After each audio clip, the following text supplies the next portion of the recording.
అయ్యర్ కోహ్లీని ఎగతాళి చేశాడా? ప్రెస్ కాన్ఫరెన్స్లో అతని వ్యాఖ్యలు కోహ్లీపై పరోక్ష విమర్శల? సోషల్ మీడియాలో ఇప్పుడు ఇదే hot topic. Bharat Pakistan cricket పోరు అంటే పూర్వం అభిమానులు ఉర్రూతలూగిపోయే వేడెక్కిన మ్యాచ్. కానీ ఇప్పుడు పాకిస్తాన్ ఆటగాళ్ల వైఖరి, వారి ప్రదర్శన వల్ల మజా తగ్గిపోతుంది. ఛాంపియన్స్ ట్రోఫీ మ్యాచ్ కూడా అంతే. మ్యాచ్ కంటే ఆసక్తి కోహ్లీ సెంచరీ చేస్తాడా లేదా అనే దానిపైనే ఉండిపోయింది. విరాట్ కోహ్లీ తన మార్క్ స్టైల్లో సెంచరీ కొట్టి అభిమానులకు పండుగ మూడ్లోకి తీసుకెళ్లాడు.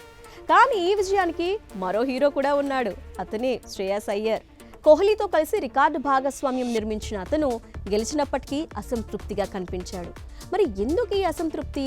ఇదే ఇప్పుడు బిగ్ డిస్కషన్. మ్యాచ్ తర్వాత ప్రెస్ మీట్లో అయ్యర్ మాటలు ఓ వితండవాదానికి కారణమయ్యాయి.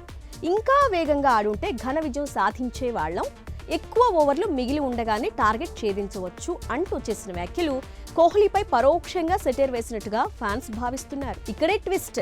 పాకిస్తాన్ బౌలర్ అబానీ రాయ్ అహ్మద్ తన స్పిన్తో ఇబ్బంది పెట్టాడు అనేది వాస్తవం. కానీ అదే క్రీజ్లో శ్రేయస్ సెట్ అవ్వడానికి 40 బంతులు తీసుకున్నాడు. ఇక కోహ్లీ అయితే మరింత నెమ్మదిగా ఆడాడు. కానీ అయ్యర్ మాత్రం తన కామెంట్స్ ద్వారా కోహ్లీ ఆట తీరును ప్రశ్నించాడా? అభిమానుల్లో ఇప్పుడు ఈ డిస్కషన్ వేడెక్కుతోంది.